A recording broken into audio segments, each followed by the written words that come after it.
But लोग rigid body में सवाल सॉल्व हो जाए उसी पे कहानी खत्म कर देते। यहाँ रिजिड बॉडी खत्म होने के बाद मेरे पास कोई आता है सब सवाल वाल करने के बाद कि सर एक नई थ्योरी बनाते रिजिड बॉडी की, जस्ट फॉर फन, कि यार मेरे को ये प्रॉब्लम को ऐसे अप्रोच करूं तो क्या होगा। और मतलब मैंने बहुतों को पढ़ाया, बहुत अच्छे अच्छे बच्चों को पढ़ाया, रिजिड बॉडी खत्म होने के बाद कोई नहीं आता कि चलो सर एक नई थ्योरी बनाते। अब तो हो गया ना रिजिड बॉडी के टफेस्ट सवाल। और 2007-8 की तो S2 इतनी टफ होती थी कि आज यदि मैं उसका कोई सवाल दे दूं तो मतलब बच्चे सर रहने दो सर, क्यों करवा रहे हो सब, ऐसा सवाल जेई में आया तो छोड़ देंगे ना सर।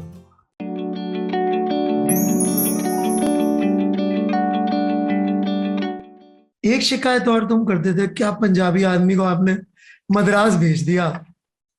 ये करता था क्या? हाँ बिल्कुल।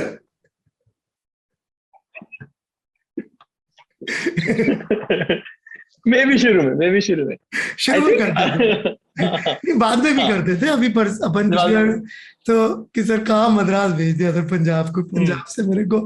तो उसका भी रीजन जो मेरे दिमाग में था, I knew Madras is an academic place, so probably वहां पे एकेडमिक कल्चर है। तुम किसी और आईआईटी के लोगों से बात करोगे तो बहुत ज्यादा स्ट्रांग है वहां पे। मेरे ख्याल से जो सपोर्ट तुम्हें मिला दैट वाज बिकॉज वहां का कल्चर एकेडमिक्स को प्रायोरिटी थोड़ी ज्यादा ही देता है कंपेयर टू अदर आईआईटीज, जितना मेरे को पता है।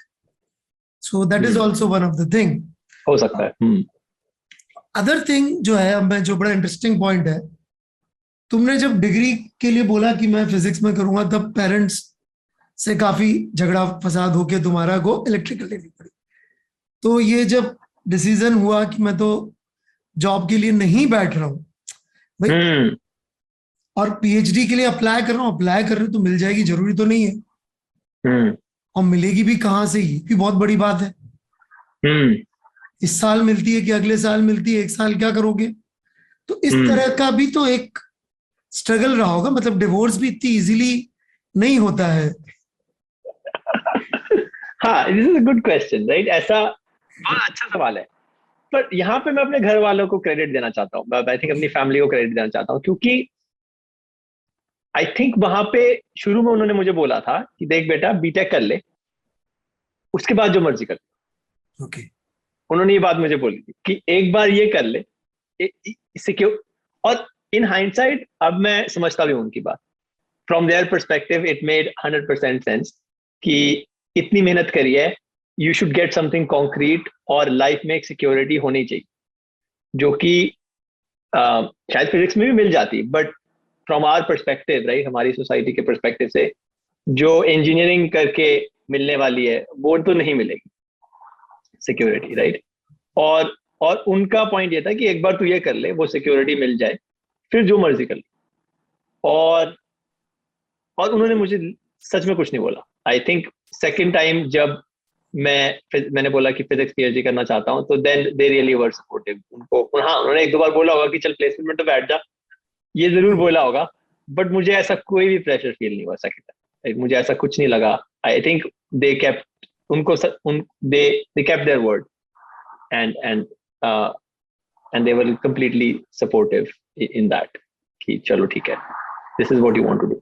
मास्टर्स का प्रोजेक्ट करते हुए और जो आपके फिजिक्स के मेंटर थे, हाँ जी, उसके साथ में उस समय आपको आइडिया लगने लग गया था कि रिसर्च किस तरह की होने वाली है, मतलब what is going to be my life if I continue along this line, compare vis a vis if I compare with the electrical thing, क्योंकि मैक्सिमम लोग इलेक्ट्रिकल में जाके जो इंजीनियरिंग करते हैं, और जितना मुझे मालूम है, अपन इस पर भी बात करेंगे, ऐसा नहीं है कि आपको इंजीनियरिंग अच्छी नहीं लगती, जितना मुझे पता है आपके बारे में, राइट। आपको इंजीनियरिंग भी आपकी मतलब problem solving has always been your forte, and आपको मजा आता था। And engineering is also about problem solving only. Electrical मैंने इसलिए की थी कि कम से कम बच्चा एक सीरियस प्रॉब्लम सॉल्विंग के तो पास रहेगा, जो इसका सबसे बड़ा फोर्ट है। बिकॉज वो ठीक है, मजाक था जो, और क्या सीरियस था आई डोंट नो, बट लोग रिजिड बॉडी में सवाल सॉल्व हो जाए उसी पे कहानी खत्म कर देते। यहाँ रिजिड बॉडी खत्म होने के बाद मेरे पास कोई आता है सब सवाल वाल करने के बाद कि सर एक नई थ्योरी बनाते रिजिड बॉडी की, जस्ट फॉर फन, कि यार मेरे को ये प्रॉब्लम को ऐसे अप्रोच करूं तो क्या होगा। और मतलब मैंने बहुतों को पढ़ाया, बहुत अच्छे अच्छे बच्चों को पढ़ाया, रिजिड बॉडी खत्म होने के बाद कोई नहीं आता कि चलो सर एक नई थ्योरी बनाते हैं। अब तो हो गया ना रिजिड बॉडी के टफेस्ट सवाल। और 2007-8 की तो S2 इतनी टफ होती थी कि आज यदि मैं उसका कोई सवाल दे दूं तो मतलब बच्चे, सर रहने दो सर, क्यों करवा रहे हो सब, ऐसा सवाल जेई में आया तो छोड़ देंगे ना sir. So problem solving was always your forte, your love, and engineering is also about problem solving. So how did you like make that transition कि यार ये problem solving नहीं, वो problem solving में जाना है? मतलब वो कब रियलाइज होने लगा आपको कि यार physics is the real thing? क्योंकि आपके पास दोनों ही ऑप्शन अच्छे थे, जितना मैंने अपनी अक्ल लगा के जो रास्ता आपको सुझाया था, और आईआईटी मद्रास में जो आपके दोनों मेंटर्स ने आपकी हेल्प करी. This is what I would like to. This is again an excellent question. और to be honest, I think ऐसा तो नहीं है कि मैंने कभी बैठ के सोचा था कि कभी इंसान ऐसे सोचता नहीं है बैठ के कि this is what I want, this is what I don't want. Exactly. This organically things develop. But hindsight में maybe मैं आंसर करने की कोशिश कर सकता हूँ. आपकी बात बिल्कुल ठीक है कि there is the problem solving element is there in both of them. वो बिल्कुल सही बात है. और मैं बचपन से ही I was वैसा था कि हाँ कोई टॉय आ गया तो उसको 10 मिनट खेलता था, फिर उसको खोल के देखता था कि चलता कैसे है, और फिर बोर हो जाता था. वो वाला एटीट्यूड बहुत शुरू से था कि just जब once you understand कि कैसे काम करिए then you lose interest, but you just this is what keeps you going. और I think शायद इसमें एक एलिमेंट ये है कि ओके, तो यहाँ पे जब मैं 9th 10th में था, जब मुझे फर्स्ट टाइम फिजिक्स में इंटरेस्ट आना शुरू हुआ था, राइट, तो तब क्या हुआ था, आई थिंक मेरे को किसी दोस्त से स्टीफन हॉकिंग की बुक है a brief history of time, right, वो मिली थी. एंड मैंने incidentally that is the book that hooked me to physics as well. Really? Nice. Stephen Hawking खैर बहुत बहुत बड़े साइंटिस्ट तो थे ही, बट he definitely वो book probably influenced a lot of people. अच्छा, तो इंटरेस्टिंग बात ये है, that book is like कि we don't need God, hence we don't need God. मैंने कहा क्या कोई आदमी की हिम्मत कैसे हो रही है, यहाँ तो अपने देश में तो इससे दाएं बाएं बात ही नहीं होती है. So that's what like ये क्या बोल रहा है, मतलब this is the only thing I remember. अब तो भूल गया मैं किताब, but ending is something like this. The last sentence is something like this. Please continue. हाँ, तो right, तो मैंने I wouldn't say कि मुझे कुछ भी समझ में आया था उस बुक में, राइट, क्योंकि इम्पॉसिबल है समझ में आना अब वो उसमें क्या लिखा हुआ है, बट वो आइडियाज बड़े सुंदर है जो बात कर रहा है. ऐसा लगता है कि he is really talking about something very beautiful. तो वहां से आई थिंक ऐसी कुछ शुरू में हमारे घर पे तब ब्रॉडबैंड आया था, राइट, और 9th स्टैंडर्ड की बात है, और तब मुझे याद है मैं विकिपीडिया, आई डिस्कवर्ड विकिपीडिया तब कि अच्छा विकिपीडिया कुछ चीज, आई थिंक तब शुरू ही होगी कुछ साल पहले ही, तब जब मैं 9th में था, तो 2005 या 6 की बात होगी, राइट. तो मैं विकिपीडिया पे आर्टिकल्स ऐसे पढ़ते रहता था. जनरल रिलेटिविटी पढ़ रहे हो, राइट, कि स्पेस, आइंस्टाइन ने बताया था कि स्पेस टाइम है और कर्व्ड है और ये सब है, और gravity is really space time का कर्वेचर, ऐसे शब्द थे. वो कुछ समझ में नहीं आ रहा था, बट वो आइडिया बड़े ही मतलब some kind of grand ideas की, हाँ एग्जैक्टली, मतलब ये जिस चीजों से सारा ताना बाना बुना है, कुछ लोग उस ताने बाने के बारे में बात कर रहे हैं कि वो क्या है, कर रहे हैं, एग्जैक्टली कर रहे हैं, और इस तरीके से कर रहे हैं कि it actually produces something valuable. Like वो प्रिडिक्टिव एक कुछ कैलकुलेट करके आपको दिखा सकते हैं, एक नंबर जिसको आप रियल लाइफ में मेजर कर सकते हो. That is something else.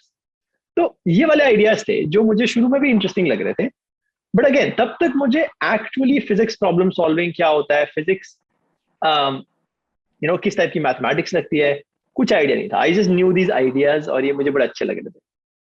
फिर आई थिंक वही जब जब मैं कोटा आया, आपसे आपने पढ़ाना शुरू किया, तब I realize, right, I think again वहां पे was the first time I really realized कि अच्छा लॉजिकल थिंकिंग क्या होती है, राइट. आई थिंक वो इंट्यूटिवली एवरीबडी हैज दैट, और मैं प्रॉब्लम्स तो सॉल्व कर लेता था, but I wasn't really clearly thinking कि लॉजिकल थिंकिंग होता क्या है.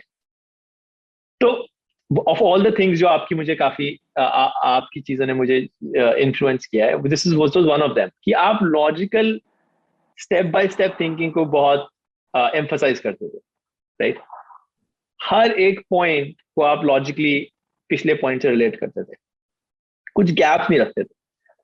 वो वाला लॉजिकल थिंकिंग जो था वो मुझे बड़ा अच्छा लगता था. मुझे लगता था कि हाँ ठीक है, दिस ऑल मेक सेंस, हम पूरी चीज स्टेप बाय स्टेप कर सकते. और this is true. I think जो हम अगेन अब जो हम बात करें, अगर फिजिक्स वाली प्रॉब्लम सॉल्विंग और इंजीनियरिंग वाली प्रॉब्लम सॉल्विंग में यही डिफरेंस है, आई थिंक, कि किस टाइप के जंप्स लेते हो आप. Even mathematics, right, mathematics, physics, engineering, अगर आप ये हायरार्की सोचो तो उसमें जंप्स कैसे हैं थिंकिंग में. इंजीनियरिंग में ज्यादा बड़े जंप्स होते हैं, इन द सेंस कि you take something as given और फिर यू थिंक कि इसको कैसे मैं, how do I make this work, और अगर ये चीज कैसे काम कर रही है, I don't actually care, I need to make this, and if I can make it, it's good. अगर आप उस चीज से अनकंफर्टेबल हो, अगर आपको वो जानना है कि उसके अंदर भी क्या है, you know, why is this working like this, तो शायद आप थोड़ा साइंटिफिक ओरिएंटेशन हो.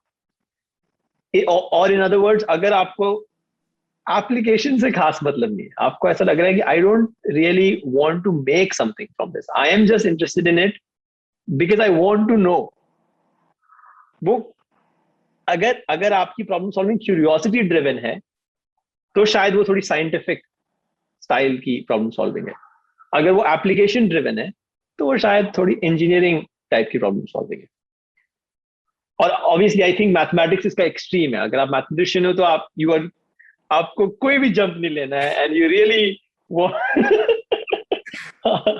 यू नो 1+1 = 2 का प्रूफ किसी ने पब्लिश किया था 750 पेज में. आई एम श्योर इसकी जो थियरी है वो, हाँ, अगर आप एक्सियोमैटिकली डेवलप करो तो थोड़ी मेहनत लगती है. 1+1=2 is not a trivial statement.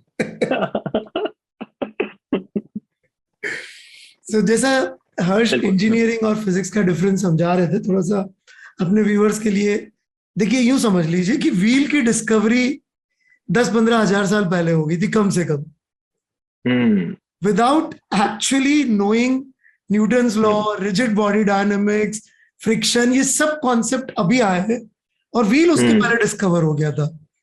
तो व्हील की discovery is like engineering care, this is how you can lower your friction and move around. अभी उसके पीछे की फिजिक्स क्या, कौन सा लॉ लग रहा नहीं लग रहा, वो नहीं जानना इंजीनियर को, उसको थिंग्स को काम करके दिखाना है. जैसे कि अभी हम जूम पे बैठ के इंटरेक्ट कर रहे हैं, तो जूम का जो इंजीनियर है उसको इलेक्ट्रॉन के लेवल पे, क्वांटम के लेवल पे क्या चल रहा है वो जानने की जरूरत नहीं. उसको यदि मशीन बहुत ज्यादा अच्छा हुआ तो मशीन लेवल का उसको पता होगा कोडिंग, तो काम चल जाएगा, ही कैन रिक्रिएट दिस. और उसको जो मशीन लेवल भी नीचे मेरे ख्याल से यूनिक्स या लिनक्स पे बन जाता होगा, उससे ज्यादा नहीं चाहिए होगा. जैसे कि इंसिडेंटली मैं गूगल के तो बड़े फेमस इंजीनियर्स हैं, नाम मैं थोड़ा सा भूल रहा हूँ, एक इंडियन ओरिजिन है, एक बाहर का है, जेफ है शायद, दूसरे का नाम इंडियन ओरिजिन का मुझे याद नहीं आ रहा.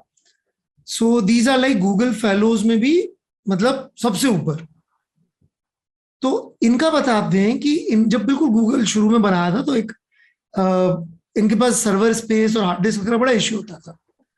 तो इन्होंने ये कैलकुलेट किया कि यार एक डिस्क घूमती है ना ऐसे एंगुलर वेलोसिटी से, तो जो बीच पास वाले पॉइंट होंगे उनसे डेटा जल्दी फैच होगा और बाहर वालों से शायद दूर होगा, ऐसा कुछ करके. तो इन्होंने सोचा जो बार बार डेटा यूज होता है उसको अपन उधर रख लेते जहाँ जल्दी जल्दी मिल जाएगा. और फिर एक बार कुछ गड़बड़ हो गई तो इन्होंने पूरा मशीन लेवल का कोड 0-1 में जाके चेक करके देखा कि क्या गड़बड़ हो रही है, तो मालूम पड़ा कॉस्मिक रेस से जाके कुछ बिट्स में चेंज हो गए थे, इसलिए वो प्रोग्राम गड़बड़ हो रहा था. So ultimately it boil down to physics, but जरूरत जो इतना कर पाया उससे ऊपर गूगल में शायद कोई इंजीनियर नहीं है। हाँ, एज नीडेड। जो अच्छे इंजीनियर होते हैं, they will go and figure things out as needed. अगर उनको As चाहिए, needed. they will figure it out. Yes. Definitely.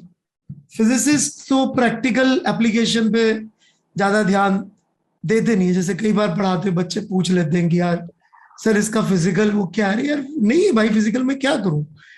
अब गॉस लॉ फॉर मैग्नेटिज्म का तुमको क्या समझाऊंगा मैं कि integral close integral B dot D है, जीरो आ रहा है, अब इसको यूज क्या करूंगा। मतलब कर भी लूंगा तो तुम्हें समझ में शायद आएगा नहीं, और आ भी जाएगा तो कर क्या लोगे। मतलब अब वो लिख दिया गॉस ने, फेरेडे ने, मैक्सवेल ने, उनको मजा आ रहा था।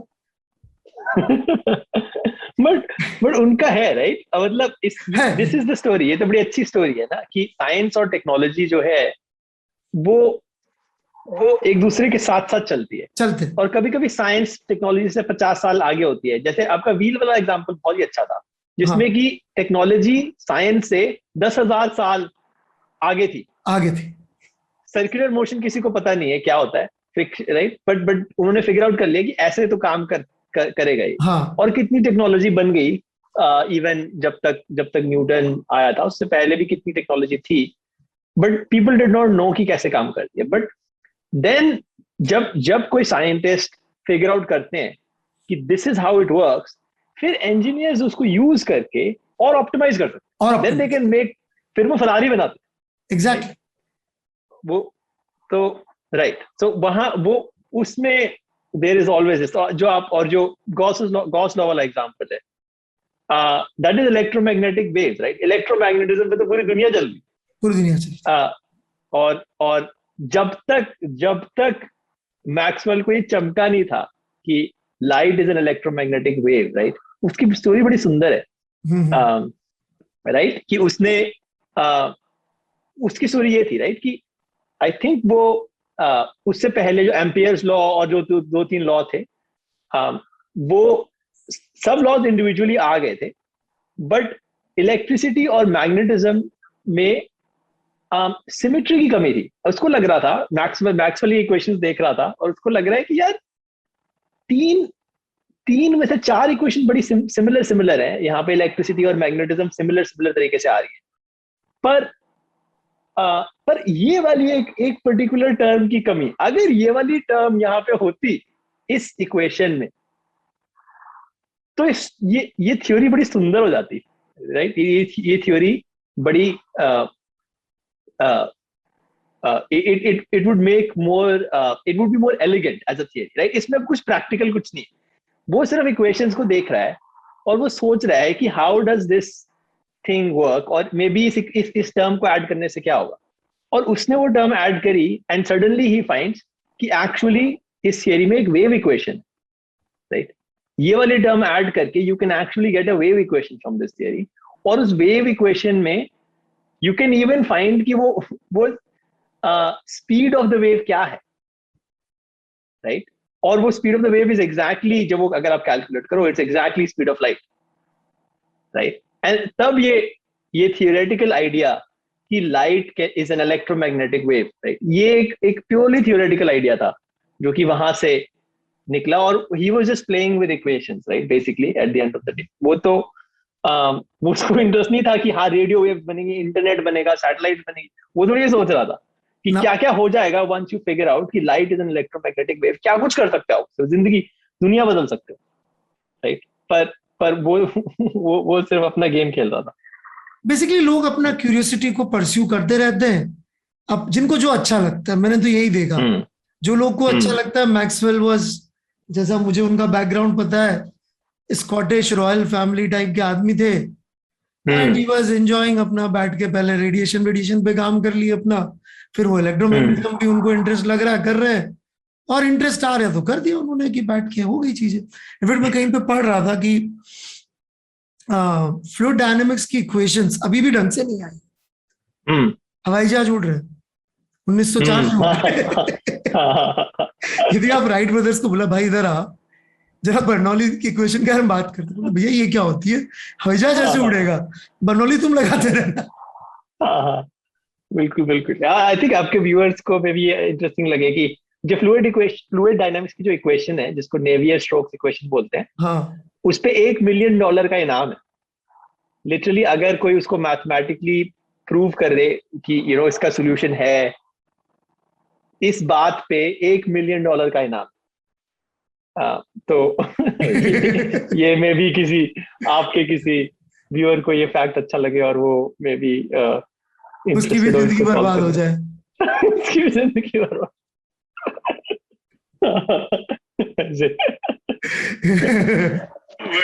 You're right कि वो is an open problem, right? पता we don't know everything about that one equation. And still planes are flying and we are having spaceships and what not, right? जो जसप्रीत बुमराह है उसको थोड़ी मालूम है कि यार स्विंग के लिए कौन सी इक्वेशन चाहिए, उसको स्विंग करना आता है। right. वो उस तरह से इंजीनियर है। अब बैठ के आप करते रहो, you may be able to prove, you may not be able to prove, वो एक अलग कहानी चलती है। तो कुछ लोगों को थ्योरेटिकल चीजें अच्छी लगती है कि मैं इसको लॉजिकली एक एक स्टेप करना चाहता हूँ, और कुछ लोगों को प्रैक्टिकली लगता है मेरे को ये चीज बनाने का है, मैं तो ये बनाऊंगा एंड ये बन जाए कैसे भी जुगाड़ बुगाड़ करके। अब वो जुगाड़ बोलते हैं, बट इंजीनियरिंग बहुत अच्छा वर्ड कह लो भाई जुगाड़ के लिए, बट अल्टीमेटली उसमें लॉजिकल जंप लेने पड़ते और तभी आप आगे बढ़ सकते हो। फिर जब वो फेल हो जाए चीज, कुछ गड़बड़ हो जाए, then you go and look back कि भाई गड़बड़ क्यों हुई, और जब कुछ नहीं मिले तो ultimately I think they have to come to physicist, uncle गड़बड़ हो गई थी, थोड़ा बता दीजिए।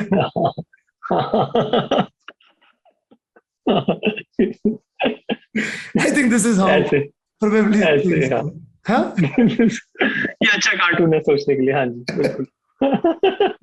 जब तक उड़ रहे सब चल रहा है, जिस दिन गड़बड़ होनी शुरू हुई और खुद से नहीं निकला, फिर बिकॉज वो गूगल वाली कहानी आई वाज अमेज्ड कि कॉस्मिक रेडिएशन से हार्ड ड्राइव पे 0-1 चेंज हो रहे थे and these two guys found that.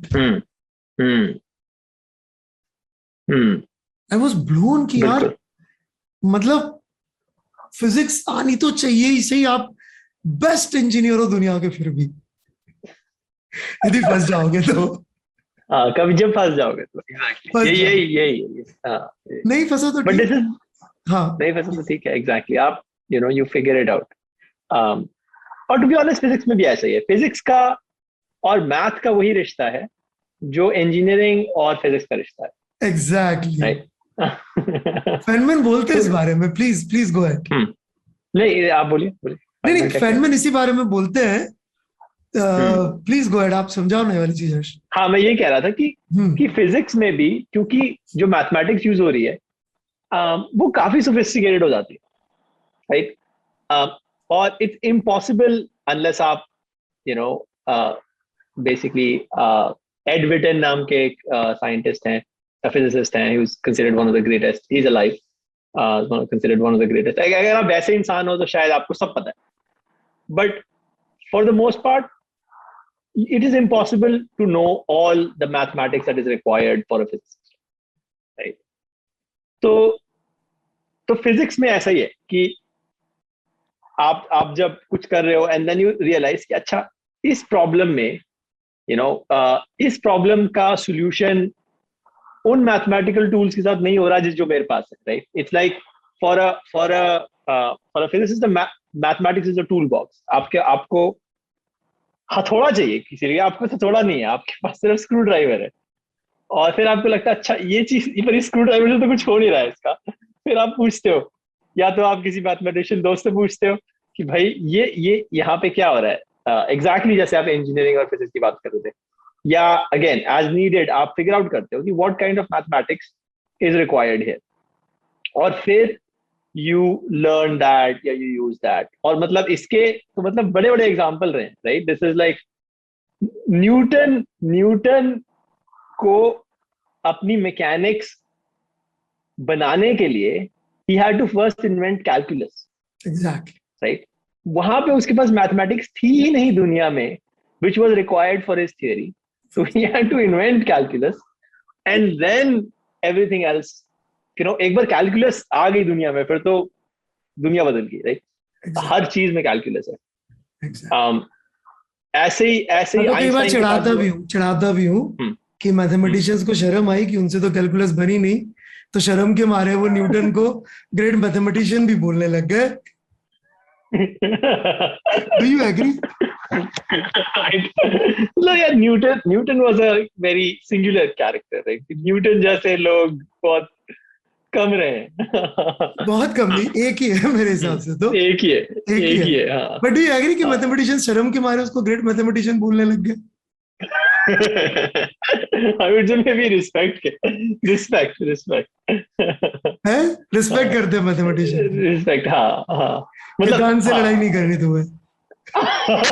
Exactly exactly. मुझे, मैं यहाँ पे डिप्लोमेटिक रहूंगा क्योंकि मुझे पता, या तुम्हें कोई, बट इट इज, हाँ प्लीज गो अहेड।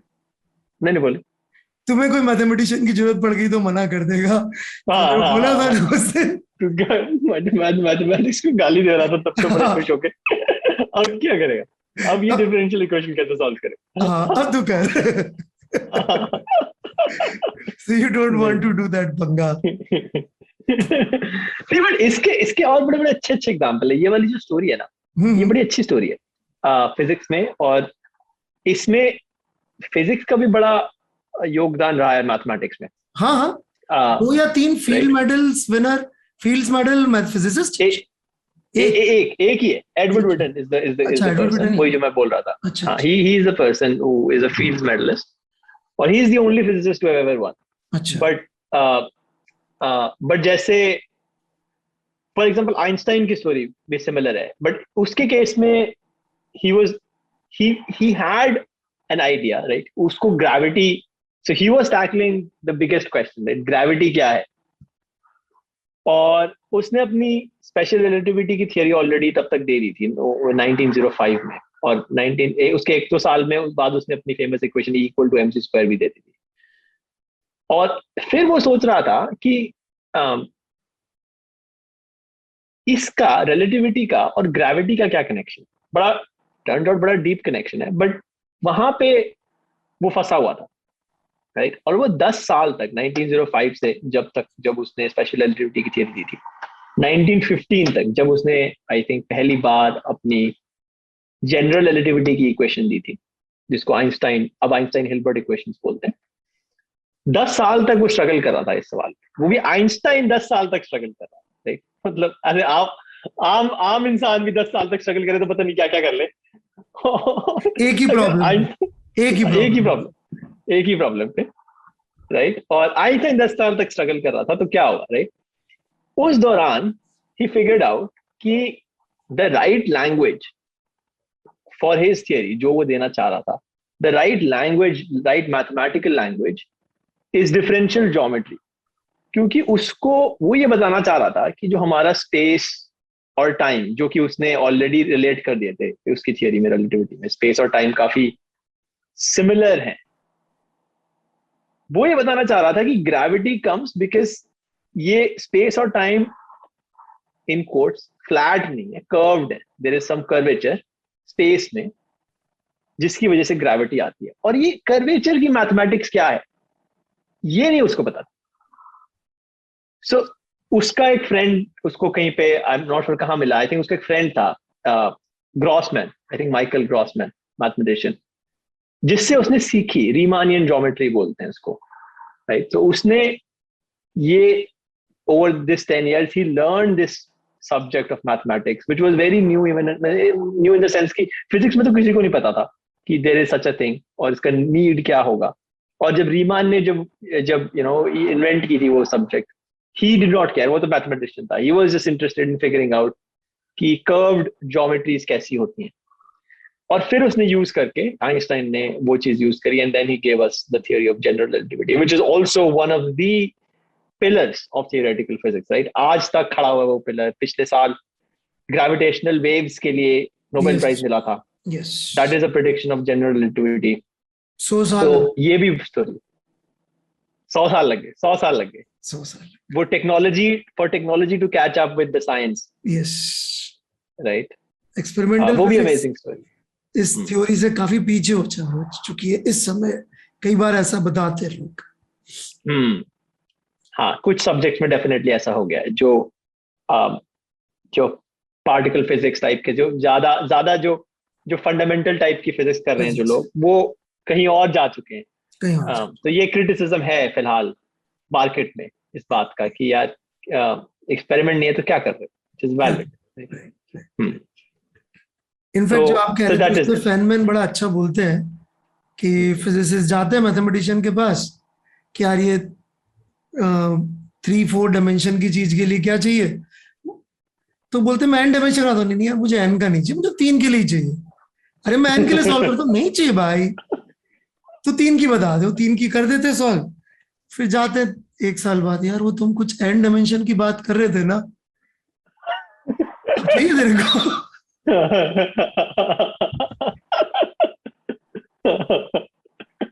नहीं, this is a good example, ऐसा होता है, जेन्युइनली होता है। तो तुम्हारे से मैं मैथ्स के बारे में कोई बुराई नहीं निकलवा पाऊंगा। तो मैं आई थिंक अल्टीमेटली मैथमेटिक्स और फिजिक्स का जो रिश्ता है वो बड़ा ही क्या कहते हैं उसको, सिनर्जिस्टिक रिश्ता है, देयर इज अ सिनर्जी, और और दोनों काफी एक दूसरे से इन्फ्लुएंस हुई है हिस्ट्री में।